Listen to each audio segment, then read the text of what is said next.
काली और गोरी बहू ने दी सास को पहली साड़ी। धवलगढ़ गांव में रहने वाली दुलारी देवी के 2 बेटे थे, राम और रौनक। सवेरे सवेरे दुलारी सफाई में जुटी हुई थी, तभी ग्वालन गोमती किवाड़ खटखटाती है। भीतर आजा गोमती, दरवाजा खुला हुआ है। तेरे कानों की तो दाद देनी पड़ेगी दुलारी। मुझे समझ नहीं आता कि मेरे किवाड़ पर कदम रख दे तो भाप कैसे जाती है कि मैं हूँ, क्योंकि तेरे सिवा इतनी भोर मेरे घर कोई नहीं आता। चल जल्दी से दूध दे दे, आज सारा घर बिखरा है, इसलिए तुझसे 2 घड़ी बतिया भी नहीं सकती। तभी बोलती हूँ कि बहू घर ले आ ताकि तुझे भी छुट्टी मिले। चलती हूँ। गोमती की बात दुलारी के मन में घर कर जाती है और वह कहती है, बात तो एकदम पते की बोल गई गोमती।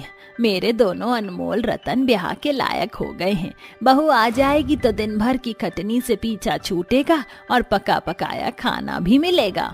अगले दिन दुलारी अपने बड़े बेटे राम की तस्वीर पंडित जी को दे देती है, मगर राम कोहिना से शादी करके घर आता है। ये देख दुलारी भौचक्की हो जाती है। माँ, ये कोहिना है, मेरी बीवी और आपकी बहू। हे राम, ये दिन देखने से पहले मुझे मौत क्यों नहीं आ गई। अरे ऐसी दिन के लिए तुझे पाल पोस कर बड़ा किया था, हर दिन हड्डियां तोड़कर तुझे पढ़ाया लिखाया, पैरों पर खड़ा किया ताकि तू खुद ब्याह कर ले। अरे दुनिया की बाकी कुंवारी लड़की मर गई थी क्या, जो इस काली कमली से ब्याह कर लाया। कितना पक्का रंग पाया है इसने। सास की कड़वी बातें सुनकर काली बहू की आस टूट कर बिखर जाती है। उसकी आंखों से आंसू बहने लगते हैं। ये देखकर राम झुंझलाकर कहता है, बस कीजिए माँ, कोहिना का रंग भले पक्का है, मगर इसके मन में किसी के लिए छल कपट नहीं है। काश कि आप देख पाती। चलो कोहिना। जैसे ही राम कोहिना को लेकर कमरे का रुख करता है, दुलारी अपने दिमाग के घोड़े दौड़ाते हुए कहती है, राम के देखा देखी कहीं मेरा रौनक भी बिना बैंड बाजा बारात के बहू ले आएगा तो मेरे आस का सत्यानाश हो जाएगा। अब जितनी जल्दी हो सके उसकी शादी कर दे दुलारी। ये सोचकर चटमंगनी पटब्याह का पैतरा आजमा कर दुलारी बन जाती है श्वेता की सास। श्वेता वैसे तो बेहद सुंदर थी, मगर रईस घर से होने के कारण वह बेहद घमंडी थी। आजा श्वेता बहू, अपने सुंदर पैरों की छाप इस घर में बिखेर कर इस घर में घिरे अंधियारे को खत्म कर दे। सासू माँ, आप चिंता मत कीजिए, अब मैं आ गई हूँ ना। मेरे गोरे चिट्टे रंग से घर का चप्पा चप्पा चमक उठेगा।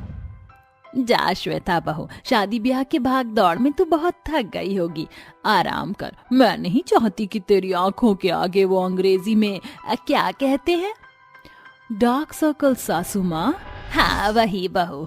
अच्छा अब जा।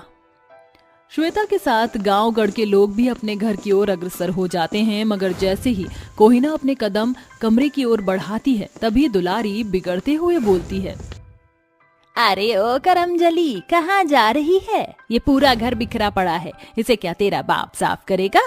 कान खोल कर सुन ले, बगैर घर बार साफ किए अगर तेरे कदम कमरे में गए तो सवेरे तेरी खैर नहीं।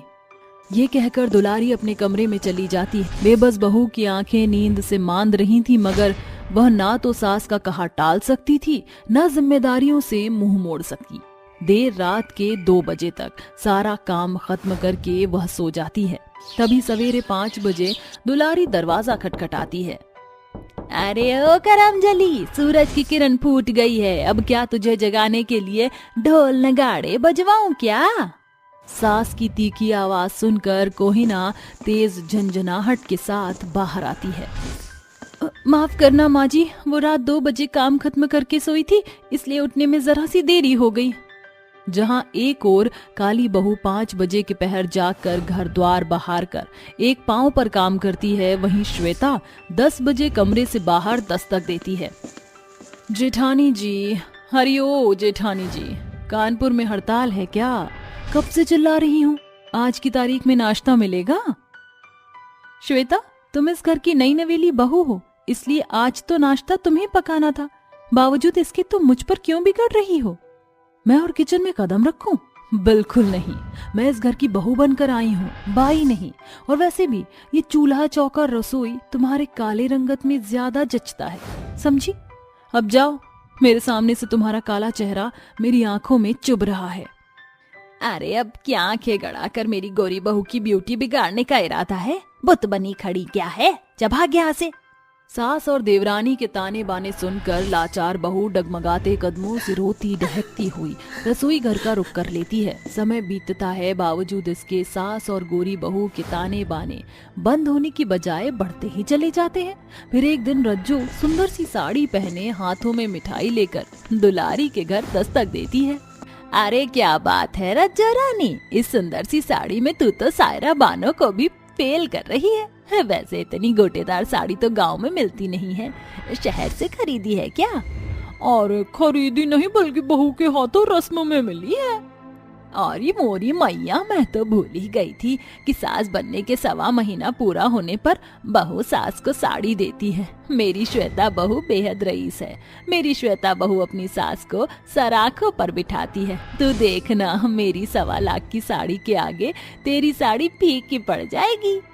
वैसे दुलारी, तेरी रईस बहू के हाव भाव देखकर लगता तो नहीं कि वह तुझे दामिल साड़ी देगी। चलती हूँ। दुलारी को रज्जू की बात पर भरोसा नहीं होता, क्योंकि उसने तो मन में अपनी गोरी बहू के हाथों मिलने वाली साड़ी के ख्वाब जो बुन लिए थे। श्वेता बहू, तेरे पास 1 सप्ताह का समय है, अपनी सास को अच्छी साड़ी देना, क्योंकि मेरी काली बहू तो अव्वल दर्जे की भिखमंगी है। बस तू अपनी सास की महंगी साड़ी पहनने की आस मुकम्मल कर दे। माँ जी, जितना मन चाहे मन की मिठाइयाँ खाइए, क्योंकि महंगी साड़ी तो मिलने से रही। एक एक दिन गिनती हुई सास गोरी बहू से मिलने वाली साड़ी की ललक में नजरें बिछाई थी। जहां गोरी बहू रोजाना अपने रंग रूप को निखारने में बड़ी रकम खर्च करती रही, वहीं काली बहू एक एक पाई जोड़ बटोर कर बड़े से शोरूम से महंगी साड़ी मोल लेती है।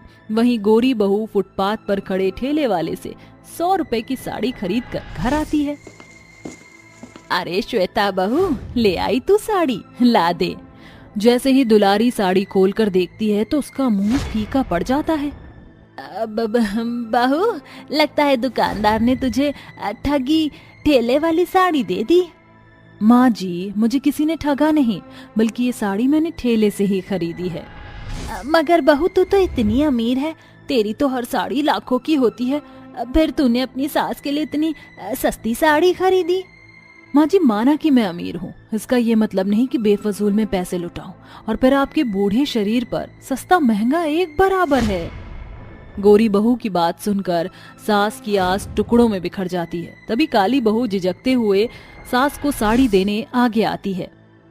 माँ जी, मैंने भी आपके लिए ये साड़ी खरीदी है, शायद आपको भाए। जैसे ही दुलारी डिब्बे को खोलती है, उसमें कांजीवरम की सुंदर सी गुलाबी रंग की साड़ी थी, जिस पर नीले रंग के गोटे जड़े थे। ये देखकर दुलारी की आंखों से बहे आंसू साड़ी में सराबोर हो जाते हैं। माँ जी, क्या हुआ, आपको साड़ी अच्छी नहीं लगी? अच्छी है बहू, मगर तेरे पास पैसे कहाँ से आए?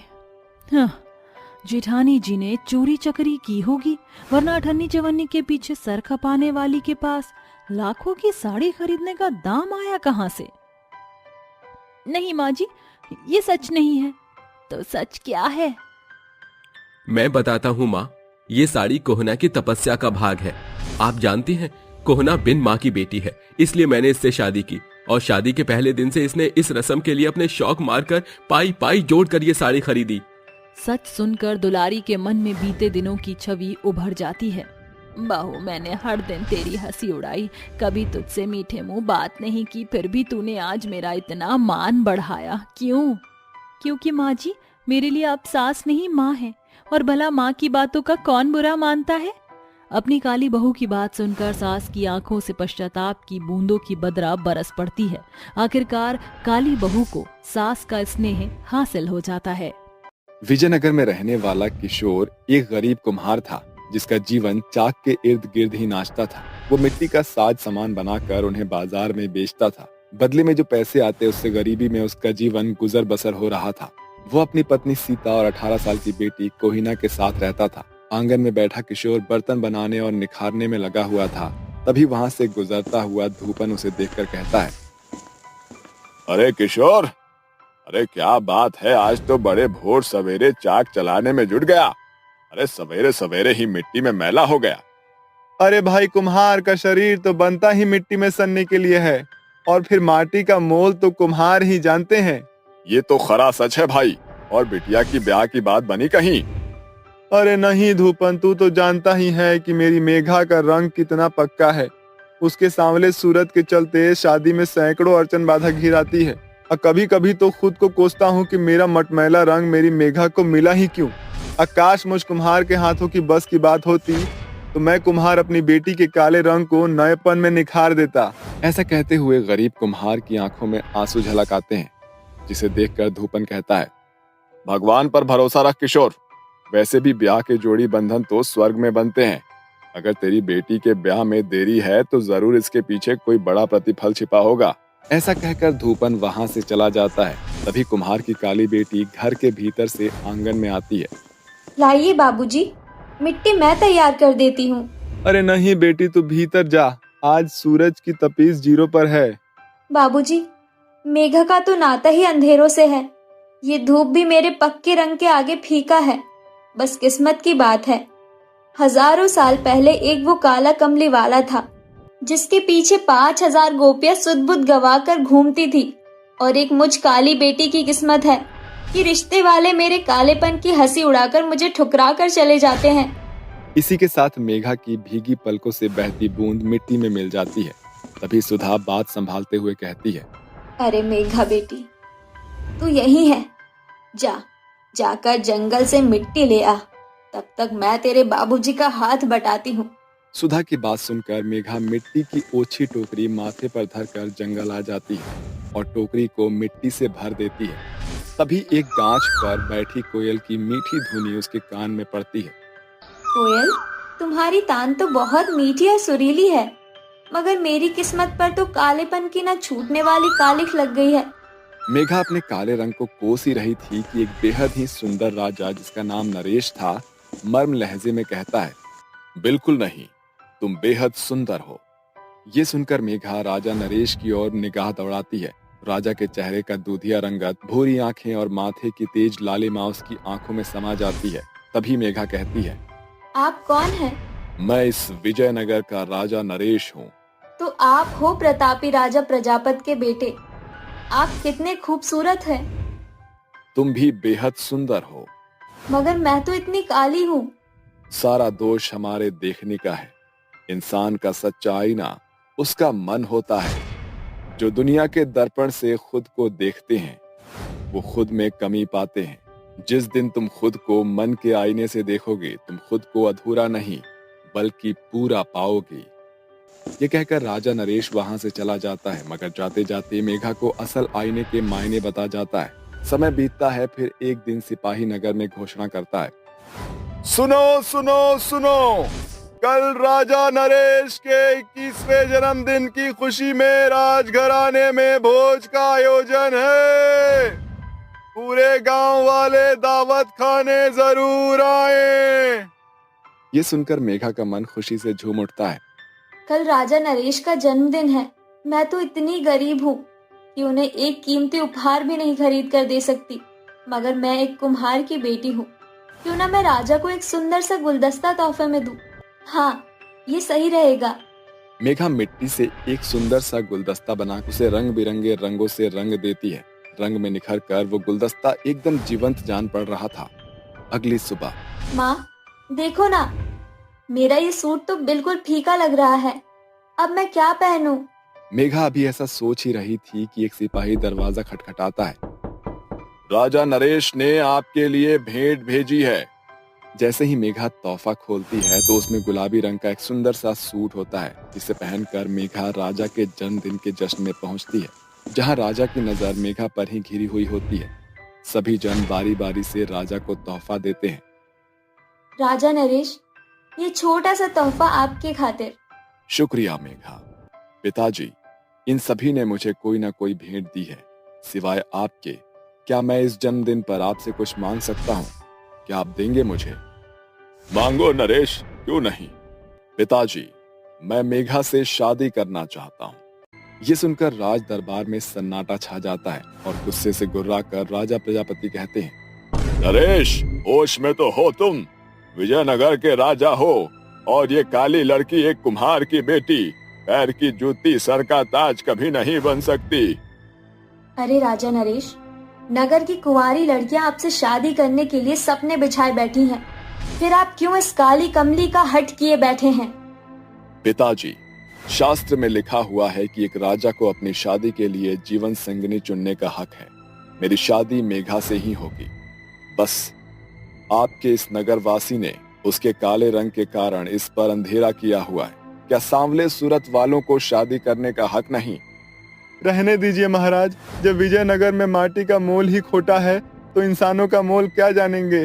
आकाश की मुझ कुम्हार के बस में होता तो मैं अपनी काली बेटी को भी निखार सकता। तब मेरी बेटी को इसके पक्के रंग के चलते कोई भी रिश्ते वाले रौंद कर नहीं जाते। नरेश के सवाल और कुम्हार के कड़वे शब्द सुनकर सभी के चेहरे पर ताला पड़ जाता है, जिसके बाद बड़ी आवाज में सभी कुम्हार की बेटी की शादी का नगाड़ा पीटने लगते हैं। पूरे विजयनगर को फूलों से सजा दो, शादी की तैयारी शुरू करो। राजा प्रजापति के बेटे की शादी है। इस महल में उसके कदम पड़ रहे हैं जिसे मिट्टी का मोल मालूम है, क्योंकि जो मिट्टी का मोल जानता है वो रिश्तों को कभी नहीं रौंदता। अपनी काली बेटी की शादी की घोषणा सुन कुम्हार की आंखें आंसू से तर हो जाती हैं और वो औंधे मुंह धरती पर बैठकर नरेश से कहता है, शुक्रिया राजा, मैंने कभी सपने में भी नहीं सोचा था कि मुझ कुम्हार की बेटी कभी इस राज घराने की दासी भी बनेगी। मगर ये मुझ कुम्हार की बेटी की बड़ी किस्मत है जो उसे राजा की पत्नी का पद मिलने जा रहा है। इसी के साथ पूरे विजयनगर में कुम्हार की काली बेटी की शादी की तैयारी शुरू हो जाती है और शादी का दिन दस्तक देता है। चारों ओर शहनाई की धुनी गूंज उठती है, जिसके साथ दुल्हन के जोड़े में सजी धजी मेघा राजा नरेश के साथ अग्नि के साथ फेरे लेकर शादी के बंधन में बंध जाती है। जिसके बाद मेघा अपनी जिंदगी काफी खुशी के साथ बिताने लगती है। किसने सोचा था कि एक कुम्हार की काली बेटी राजा के तख्त की रानी बनकर ब्याही जाएगी। कचौड़ी बेचने वाली सास बहू की सफलता। श्यामली गांव में रहने वाली कंचन और फूलवती सास बहू की जोड़ी घरेलू तौर पर कचौड़ियां बनाकर बेचा करती थी। अरे वाह बहू, तेरे हाथों की तली सारी कचौड़ियाँ कैसे गुब्बारे के जैसे फूल रही है। माँ जी, कचौड़ियाँ जितनी अच्छी बनेंगी बिक्री उतनी ही ज्यादा बढ़ेगी और साथ ही बढ़ेगा कचौड़ियों का उत्पादन। ले बहू, मैंने आलू काट धोकर रख दिए हैं, भंडारा आलू तैयार कर दे। कंचन कचौड़ियां तलने के बाद सब्जी तैयार करती है। दोपहर होने को आ गई है, अब तक कोई भी कचौड़ी खाने नहीं आया। अरे बहू, अपने गांव के भीतर गिने चुने संख्या में तो लोग हैं, हो सकता है देरी में आए। कुछ देर बाद, अब फूलवती भौजाई, अरे कहाँ हो? अरे एक साथ कहाँ ओझल हो गई सास बहू की टोली? शंभू चाचा, आप? बहुरिया, जरा जल्दी से 4 कचौड़ियां और 1 कटोरी चटपटी भंडारा आलू की सब्जी दे दे। क्यों शंभू, सवेरे से कहाँ लापता थे? अरे पूछो मत भौजाई, सवेरे से खेत की बनिहारी में लगा पड़ा था।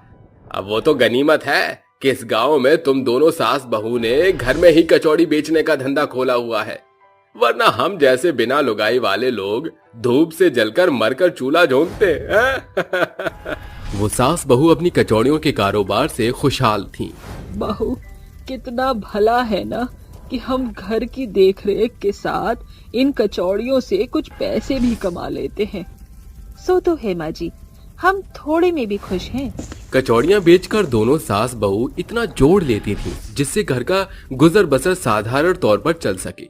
मगर एक सवेरे काला पोश पहने हुए एक व्यक्ति उनके घर के दरवाजे पर दस्तक देता है। सुनिए सुनिए जरा, रूपम चौधरी या उनकी पत्नी को बुला दीजिए। कहो बाबू साहब, मैं ही उनकी धर्मपत्नी हूँ। जी, क्या हम बैठकर बातें कर सकते हैं? कहिए साहब, कैसे आना हुआ? दरअसल मैं कोर्ट की तरफ से आपको कुछ विशेष जानकारियां देने आया हूँ। आपके पति रूपम चौधरी और उनके सुपुत्र जगदीश चौधरी ने कुछ समय पहले ये घर गिरवी रखकर भारी मात्रा में कर्जा लिया था और उन्होंने समय से पैसा चुकता नहीं किया। इसलिए जिस व्यक्ति ने उन्हें पैसे दिए थे उन्होंने रिपोर्ट दर्ज कराई है और यह मुद्दा अब उच्च न्यायालय तक पेश हो चुका है। इसलिए यह घर पूरी तौर पर न्यायालय के जब्तीकरण में होगा। ये सुनकर सास बहू के पैरों तले जमीन खिसक जाती है और उनकी आंखों में आंसू डबडबा पड़ते हैं। देखिए वकील साहब, आपके नजरिए से ये घर ईंट पत्थर का है, मगर हमारी लाखों याद इस घर से जुड़ी हुई है। देखिए, मैं एक वकील हूँ, इसलिए कानूनी तौर पर मेरे हाथ बंधे हुए हैं। आपको ये घर खाली करना होगा। मगर वकील साहब, उससे पहले हमें कोर्ट की तरफ से कुछ मोहलत तो मिलेगी। आपके पास सिर्फ 3 महीने का समय है। उसके बाद कोर्ट के द्वारा सरकार इस घर पर अपना दावा करेगी। उसकी नौबत नहीं आएगी। उस वकील के जाने के बाद फूलवती कहती है, बहू, इतने कम मोहलत में हम घर को कैसे छुड़ा पाएंगे? इतनी बड़ी रकम कैसे और कहां से अदा करेंगे? माँ जी, विश्वास से भरी औरत चाहे तो अपने बुलंद हौसले से पर्वत भी हिला सकती है। अब हमें घर की दहलीज से बाहर कदम रखना होगा और अपने कचौड़ियों के कारोबार को सिर्फ इस गांव के सीमा में रहकर ही नहीं, बल्कि प्रत्येक गांव हॉल तक छाना होगा। दोनों सारी जमा पूंजी की जोड़ती करने लगती हैं। बहू, पाई पाई जोड़कर भी कचौड़ी के कारोबार के खातिर कम है। माँ जी, हाल फिलहाल के खातिर एक पुराना ठेला और एक स्टोव खरीद लेते हैं। बाकी हांडी, बर्तन इत्यादि तो हमारे पास पहले से ही मौजूद है। दोनों सास बहू सूर्योदय से पहले जागकर सारा इंतजाम करती हैं। माँ अन्नपूर्णा, आज आपका नाम लेकर हम सास बहू अपनी कचौड़ियों के कारोबार की शुरुआत करने जा रहे हैं। माँ, हमें सफलता देना। दोनों गांव देहात घूमती हुई कचौड़ियां बेचने की खातिर ऊंचे स्वर में आवाज लगाती हैं। कचौड़ियाँ खा लो, गर्मा गर्म फूली फूली स्वादिष्ट कचौड़ी खा लो। ऐसे तो कोई आ ही नहीं रहा। ग्राहक अक्सर वही जमावाड़ा लगाते हैं जहाँ उन्हें कुछ मुफ्त मिले। पेश है गर्मा गर्म कचौड़ी के साथ तीखी चटपटी आलू भंडारा सब्जी, एकदम मुफ्त। खुशबू से मात कर कुछ लोग उनके ठेले के पास आते हैं। अरे ओ ठेले वाले, जरा चखाना तो अपनी कचौड़ियाँ। कंचन झटपट हाथ चलाकर उस युवक को कचौड़ी और सब्जी परोस देती है। अरे वाह भाई, तुम्हारी इन कचौड़ियों का स्वाद तो लाजवाब है। हाँ, मुंह से छूट ही नहीं रहा बिल्कुल भी। फिर जैसे ही शाम होने को आती है, दोनों सास बहू ठेले को बढ़ाने लगती हैं। माँ जी, हमें जल्दी से अपनी कचौड़ी के ठेले को लेकर बाजार में पहुँचना होगा, क्योंकि शाम की बेला में गांव देहात के लोग बाजार में खाने निकलते हैं। वो बाजार के एक खाली नुक्कड़ पर खड़ी हो जाती हैं। तभी सास बहू की कचौड़ी की खुशबू से लुभाते हुए लोग मानो उनके ठेले पर जमा हो जाते हैं। अरे ओ काकी, जल्दी से हमका ही कचौड़ी चखा दो। राबड़ी गपागप अनेकों कचौड़ी को खाने लगती है। वाह, क्या स्वादिष्ट कचौड़ियाँ हैं, और ये भंडारा आलू तो इन कचौड़ी के शान में एकदम मेल खा रहा है। पहले ही दिन सास बहू की कचौड़ियों की लूटपाट मच जाती है। भरोसा ही नहीं हो रहा कि पहले दिन के भीतर ही सारी कचौड़ी बिक जाएंगी और हमें इतनी कमाई होगी। कल से हमें अपनी कचौड़ी का उत्पादन दुगना करना होगा बहू। अगली भोर दोबारा से वो कचौड़ी तैयार करके उन्हें बेचने निकल पड़ती हैं। अब किस्मत उनका भरसक साथ देती है, जिससे उनकी कचौड़ी का ठेला धावक की तरह दौड़ पड़ा था। 1 महीने बाद दिन रात कचौड़ियाँ बेचकर भी अभी तक सिर्फ इतने ही पैसे जोड़ पाए हैं। बहू, ये तो फिरौती की आधी रकम भी नहीं है। हमको कुछ बड़ा करना होगा। माँ जी, एक तरकीब है जिससे कि हम आने वाले 2 महीनों में कोर्ट के पैसे चुका सकते हैं। हमें अपनी कचौड़ियों की श्रेणी में कुछ और जोड़ना होगा। जैसे कि बहू? माँ जी, सोचिए, जब हम सादी कचौड़ी और सब्जी बेचकर इतना पैसा कमा सकते हैं, तो अगर हम अपनी कचौड़ी के ठेले में राज कचौड़ी, दही कचौड़ी, दाल कचौड़ी, मोठ कचौड़ी भी शामिल कर लें तो? वैसे ये सारी कचौरियाँ बनाना तो मेरे बाएं हाथ का खेल है। दोनों सास बहू भिन्न भिन्न प्रकार की कचौड़ी बनाकर बाजार में आती हैं। भाई और बंधुओं, पेश है सास बहू की गरम ठंडी कचौड़ी का तड़का, जिसमें शामिल है राज कचौड़ी, मोठ कचौड़ी, दही कचौड़ी मात्र 10 रुपए में। अरे वाह, आज तो तुम्हारे ठेले पर दर्जनों कचौड़ियों की वैरायटी है। सभी में से चखा दो। अरे मुझे जल्दी से 1 प्लेट राज कचौड़ी बना कर देना। मुझे ढेर सारी दही कचौड़ी। सास बहू लोगों की फरमाइश पर उन्हें कचौड़ी खिलाने में जुट जाती हैं। जहां उनकी कचौड़ी का ठेला खत्म होता है वहीं उनके पैसे की पोटली भरती जाती है। अब पूरे बाजार में उनकी बनाई कचौड़ी को भारी मात्रा में पहचान मिलती है। लोग उनकी कचौड़ी की सराहना करते हैं। अरे सचमुच आपकी ये बनाई कचौड़ियाँ एक से बढ़कर एक हैं। मैं अपने घर के जश्न में आप दोनों सास बहू की कचौड़ी जरूर शामिल करूंगी, क्योंकि इन कचौड़ी के बिना जश्न फीका रह जाएगा। सास बहू की कचौड़ी को लोगों के द्वारा पूर्ण प्रोत्साहन के साथ शादी पार्टियों के ऑर्डर मिलने लगते हैं, जिससे उनकी कमाई शुरुआती दिनों से दोगुनी चौगुनी हो जाती है। 2 महीने बाद पैसे का इंतजाम कर लिया। दोनों उसी पल पैसे लेकर अदालत पहुंचती हैं। ये रहे आपके पैसे। आज से आपका हमारे घर पर 1 पैसे का भी अधिकार नहीं। इतनी बड़ी राशि इतने कम वक्त में कैसे की आपने? मैं तो आपकी शुक्रगुजार हूँ। अगर आप उस दिन नहीं आए होते तो हम सास बहू को अपने हाथों की कलाबाजी की पहचान ही नहीं होती। अपने घर को बचाने के खातिर हमने कचौड़ियाँ बेची और हम सास बहू को उससे बड़ी सफलता मिली, जिसका श्रेय आपको जाता है। क्योंकि अगर आप हमें उस दिन चिंता देकर नहीं जाते तो आज हम भी उन्हीं 4 दीवारी में रहकर कचौड़ी बेचते रहते। इन सास बहू की सफलता देख वकील हक्का बक्का रह जाता है और सास बहू की कचौड़ी के कारोबार से न सिर्फ उनके पुराने घर का सफर पक्के मकान बल्कि कचौड़ी का ठेला दुकान में बदल जाता है। कटहल का अचार बनाने वाली अनाथ बहनें। बसंतपुर गांव में अंबिका और कैरी नाम की 2 बहनें अपनी मां कस्तूरी के संग रहती थी। उनका जीवन बेहद ही गरीबी में कट रहा था। कस्तूरी के हाथों में अचार बनाने का अच्छा इल्म था। वो आंगन में खड़े कटहल के गाछ से कटहल तोड़कर उनका अचार बनाकर हाट बाजार में बेचा करती थी। बदले में जो पैसे आते उससे केवल गरीबी में उनके घर का चूल्हा जल पाता था। मगर जब से कस्तूरी ने बीमारी का बिछौना पकड़ा, उनके घर की दशा बद से बदतर हो गई थी। अंकिता जीजी, मुझे बहुत जोर की भूख लगी है। कैरी केवल 10 साल की थी और अंबिका 14 की थी। वो सयाने शब्द से अपनी बहन को समझाती बुझाती हुई बोलती है। कैरी, माँ की तबीयत बेहद बिगड़ी है। इस वक्त माँ का खाना जरूरी है। उन्हें दवाई देना है, मगर माँ के खाने के बाद जो खाना बचेगा वो तू खा लेना। अंबिका की बातें बीमार कस्तूरी के कानों में उमड़ने घुमड़ने लगती है। उसकी आंखों से बहते आंसू उसके मुरझाए चेहरे को भिगो रहे थे। तभी गांव में तेज तूफान के साथ आसमान में छाए काले बादल बड़ी गड़गड़ाहट के साथ गरजने बरसने लगते हैं और खिड़की दरवाजों से आ रही जाड़े की पुरवाई बयार कस्तूरी को झकझोर कर रख देती है। उसका चेहरा ठंडा पड़ जाता है और वो बड़ी कपकपाहट के साथ कराहने लगती है। आह माँ, माँ आप ठीक तो है? आपको क्या हो रहा है? बेटी, तेरी माँ की मिट्टी में मिलने का समय आ चला है।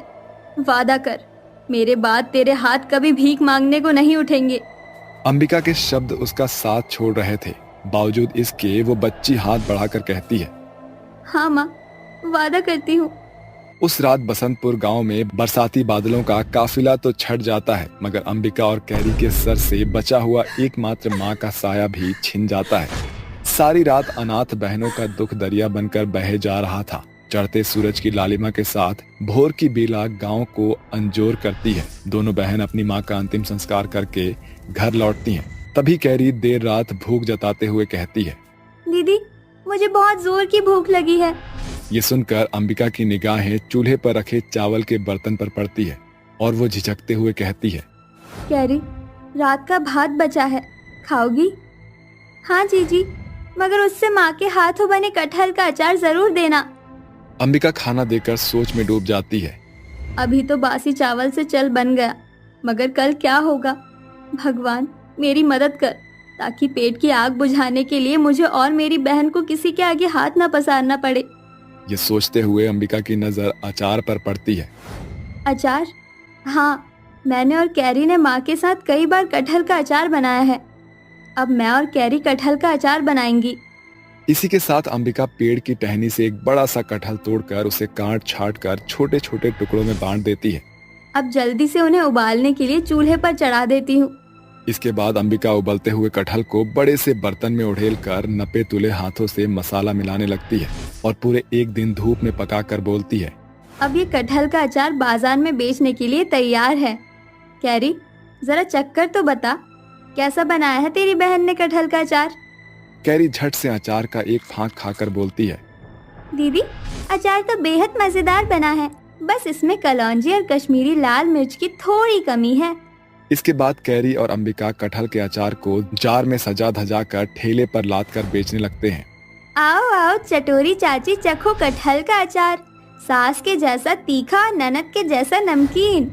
अचार की मसालेदार खुशबू से मंदाकर निमकी नाम की एक औरत अनाथ बहनों के अचार खरीदने की खातिर वहां खींची चली आती है। अरे कैसे बेच रही हो कटहल का अचार बिटिया? 15 का एक पाव है और 50 रुपए का 1 किलो कटहल का अचार है काकी। फिर तो झट से 2 किलो कटहल का अचार बांध दो और ये रखो 100 रुपए। अंबिका झट से कटहल का अचार बांधकर निमकी की ओर बढ़ा देती है। बदले में निमकी उन्हें पैसे दे देती है, जिसे लेकर दोनों बहनें अपने अचार के ठेले के साथ आगे बढ़ जाती हैं। कटहल का अचार खाओ आओ काकी मौसी और खरीदो कश्मीरी लाल मिर्च मसाले से भरपूर कटहल के अचार। दिन भर की बिक्री के बाद दोनों बहनें सूरज डूबने के साथ ही घर की ओर डग फेर लेती हैं। जीजी, आपका चेहरा बुझा हुआ क्यों है?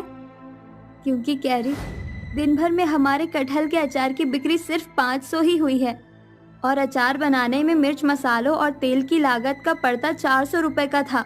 मतलब सारे दिन में हमने 100 रुपए कमाया है। कोई बात नहीं जीजी, आज हमारे कटहल के अचार के व्यापार का पहला दिन था।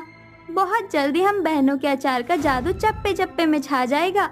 ऐसे ही समय बीतता है और दोनों बहनें भरपूर मेहनत के साथ कटहल का अचार बनाती और उन्हें जार में भरकर बाजार में बेचने निकल पड़ती। अचार ले लो, कटहल का खट्टा मीठा मजेदार अचार खरीदे और खाने का स्वाद बढ़ाओ। अचार की आवाज सुनकर औरतों की भीड़ उनके पास जमावड़ा लगाए खड़ी हो जाती है। तभी रिपना कहती है, अरे ओ चंगू मंगू, कैसे बेच रही हो ये कटहल का अचार? 15 का पाव और 1 किलो का 50 का लगेगा। मुझे तो 5 किलो अचार चाहिए, मगर पहले एक भाग चखा तो, ताकि पता चले कि तेरे कटहल का अचार केवल रंगत में ही अच्छा है या स्वाद में भी। कैरी जार से एक अचार रिपना को निकाल कर दे देती है, जिसे चखकर रिपना दोनों बहनों की बड़ाई करते हुए कहती है, बहुत खूब, तुम्हारे कटहल का अचार तो मिश्री के जैसे मुंह में घुल गया, वरना तो कटहल के अचार में रेशे की कमी नहीं होती। झट से 5 किलो बांधो। जी जरूर काकी, मगर इतने अचार का आप क्या करेंगी? अरे बिटिया, बिना अचार के फाक के तो खाना फीका लगता है। बिना अचार के खाने का निवाला गले से नीचे नहीं उतरता।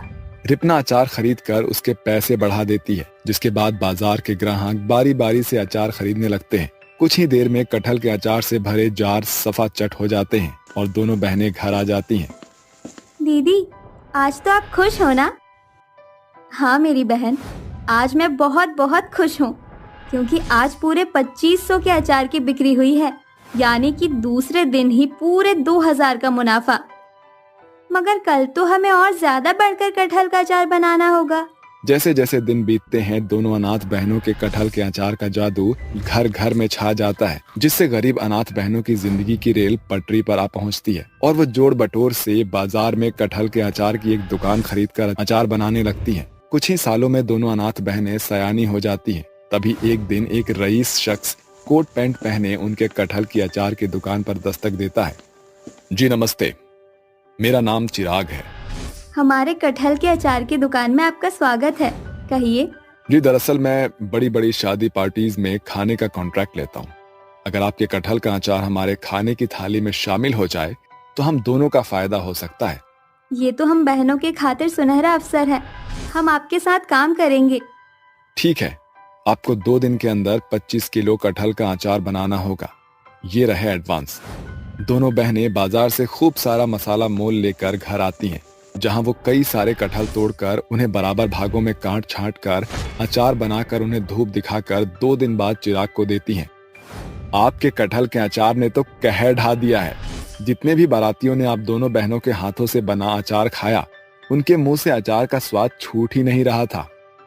आखिरकार अनाथ बहनों ने अपने हाथों की बेहतरता के कारण बने कटहल के अचार से न सिर्फ गांव देहात तक सीमित रही, बल्कि हाट बाजार से शादी ब्याह में भी बढ़ चढ़कर सुर्खियां बटोरती हैं। आज बसंतपुर गांव में उन बहनों का आलीशान घर-बार और बाजार में अचार की बड़ी दुकान उनकी सफलता की छवि को भरपूरी से उभार रही है।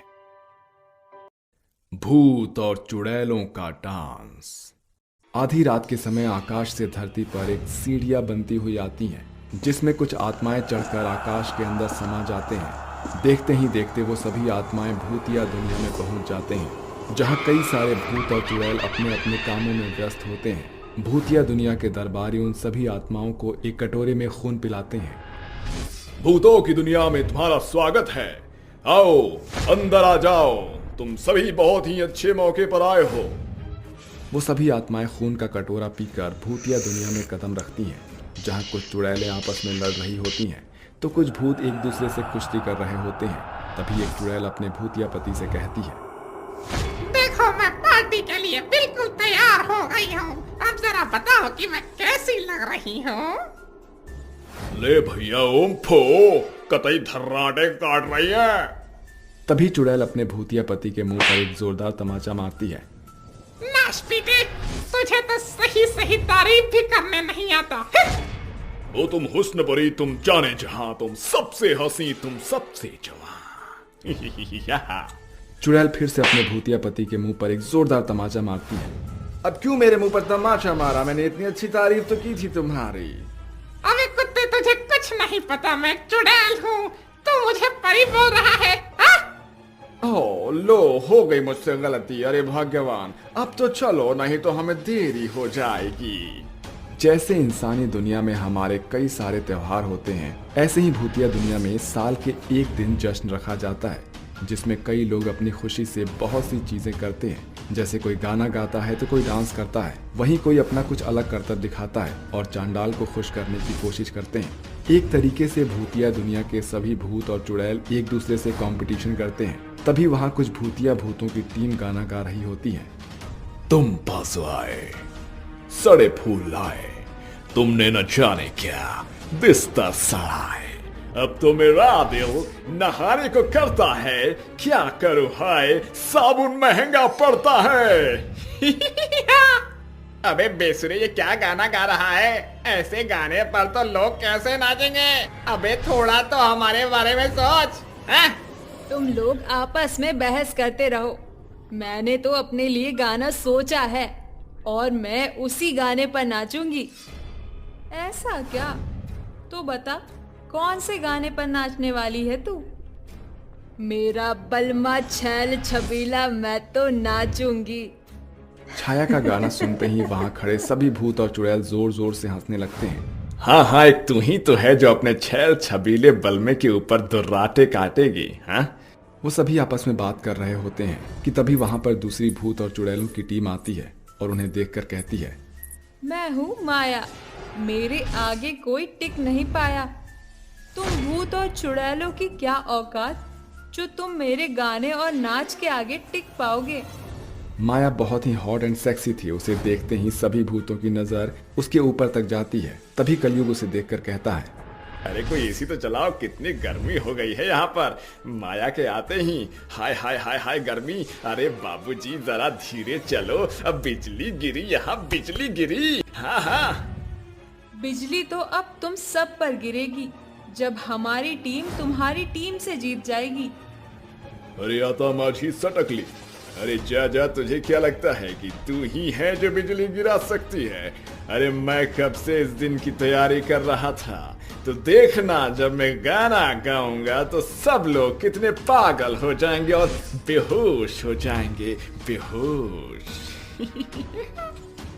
हाँ हाँ, तेरे बदबूदार गाने को सुनकर तो कोई भी बेहोश हो ही जाएगा। आइला, तू समझती क्या है अपने आप को? हाँ हाँ हाँ, मैं अपने आप को मिस्टर परफेक्ट समझती हूँ।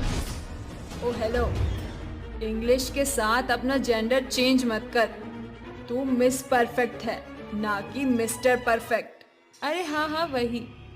अगर माया मैडम को अपने ऊपर इतना ही कॉन्फिडेंस है तो क्यों ना इस फेस्टिवल के साथ एक कंपटीशन भी हो जाए। हाँ हाँ, इस कंपटीशन को तो मैं ही जीतूंगी। अब देखें जरा किसमें कितना है दम। जम के रखना कदम मेरे साथिया। माया, तुम चिंता मत करो, हम सब तुम्हारे साथ हैं। इन सभी लोगों की हम पुंगी बजा देंगे। पिछले साल भी इन लोगों ने इसी तरह हमारे साथ कंपटीशन लगाया था, लेकिन ये बेचारे छोटे मोटे भूत और चुड़ैल हमारे सामने क्या टिकने वाले थे। अरे माया, ये चुड़ैल क्या कह गई? ये कह रही है कि तुम नहीं बचोगे। हाँ, वो तो कल पता चलेगा कि कौन किसको हराता है कंपटीशन के दौरान। भूतिया दुनिया में दो अलग अलग टीम बढ़ जाती है, जिसमें दोनों लोग अपने अपने सिंगिंग और डांस की तैयारियों में लग जाते हैं। एक तरफ नए भूत और चुड़ैल होते हैं तो दूसरी तरफ पुराने भूत और चुड़ैल होते हैं जो कई सालों से कंपटीशन जीतते आ रहे थे। अगर इस कंपटीशन को हमने नहीं जीता तो इतने सालों से बनाया हुआ हमारा नाम मिट्टी में मिल जाएगा। अरे माया बेबी, तुम इतना परेशान क्यों होती हो? इस कंपटीशन को तो हम लोग ही जीतेंगे, और देखना चंडाल बाबा फिर से हमें कंपटीशन जीतने का एक बहुत अच्छा सा इनाम भी देंगे। चंडाल बाबा की तो हमारे ऊपर हमेशा से कृपा है। इस कंपटीशन को जीतने के बाद चंडाल बाबा हमें नई शक्तियाँ देगा। चलो अब डांस की तैयारियाँ करते हैं। माया अपनी टीम के साथ तैयारियां कर ही रही होती है कि छाया भी अपनी टीम के साथ तैयारियों में लग जाती है। देखो, ये हमारा दूसरा कंपटीशन है। पहले में तो इन्होंने हमें हरा दिया था, लेकिन इस बार हम हारेंगे नहीं, हमें जीतना तो होगा। इस कंपटीशन को जीतना बहुत टफ है। चंडाल बाबा जरूरी नहीं है कि हमेशा हमसे खुशी होंगे। अगर हम चंडाल बाबा को खुश करने के लिए कुछ ऐसा ले आए जिसके चलते चंडाल बाबा हमारी तरफ से ध्यान हटा ही नहीं पाए, तो हम लोग इस कंपटीशन को जीत सकते हैं और अपने लिए चंडाल बाबा से नई शक्तियां भी मांग सकते हैं। क्या कहते हो दोस्तों? अगर माया अपने छैल छबीले गाने पर नाचेगी तो हम इस कंपटीशन को हार के ही रहेंगे। चिंता मत करो, मैं पृथ्वी लोक जा रहा हूँ, वहाँ से मैं कुछ जरूर ढूंढ कर लाऊंगा। ऐसा कहकर रुद्राक्ष पृथ्वी लोक पर पहुंच जाता है, जहां पर एक कंपटीशन में पहुंचता है। उस कंपटीशन में एक बहुत ही सुंदर सी स्त्री को नाचते हुए देखता है। जिस गाने पर वो नाच रही होती है वो गाना रुद्राक्ष को बहुत प्यारा लगता है। आखिरकार मैंने ढूंढ ही लिया। रुद्राक्ष उस गाने की कैसेट चोरी करके अपनी भूतिया दुनिया में ले आता है, जिसके बाद रुद्राक्ष अपनी टीम के साथ उस गाने पर प्रैक्टिस करता है। एक तरफ छाया रुद्राक्ष के लाए हुए इस गाने पर प्रैक्टिस करती है तो दूसरी तरफ माया अपने भूतिया टीम के साथ डांस की प्रैक्टिस कर रही होती है। देखते ही देखते अगला दिन शुरू हो जाता है, जिसके बाद सभी लोग बारी बारी से चांडाल को खुश करने के लिए उसके सामने आते हैं और अपना नृत्य करते हैं।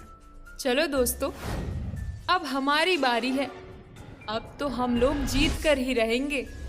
माया चंडाल के सामने जाती है और अपने दोस्तों के साथ मिलकर नाचने लगती है। उनका डांस देखकर चांडाल खुश होता है, लेकिन उनके जाने के बाद छाया गाना गाने के साथ साथ अपनी टीम रुद्राक्ष और कलयुग के साथ मिलकर डांस भी शुरू कर देती है। आमी जे तुम्हार, शुधु जे तुम्हार, आमी जे तुम्हार, मेरी चाहते फिजा में बहेंगी। गाने के साथ छाया का निर्णय भी बहुत प्यारा होता है। वहीं दूसरी तरफ जब चांडाल इस गाने को सुनता है तो उसकी आंखों से आंसू निकल आते हैं और वो उनसे कहता है, ये गाना तुम कहाँ से लेकर आए हो? बहुत मुश्किलों से मैंने आपके लिए गाना ढूंढा है। तुम्हारे इस गाने के चलते मुझे अपनी प्रेमिका याद आ गई। मैं तुम्हारे इस गाने और तुम्हारे डांस से बहुत खुश हूँ। आज से तुम तीनों के पास वो अद्भुत शक्तियाँ होंगी जिनका सामना कोई नहीं कर पाएगा और भूतिया दुनिया के सभी भूत और चुड़ैल तुम्हारे आगे झुकेंगे। चांडाल उन तीनों को भूतिया शक्तियां देता है, जिसके बाद वो तीनों इस साल अपने इस जश्न को बहुत अच्छे से मनाते हैं। वहीं माया को ओवर कॉन्फिडेंस की वजह से बहुत शर्मिंदगी महसूस होती है।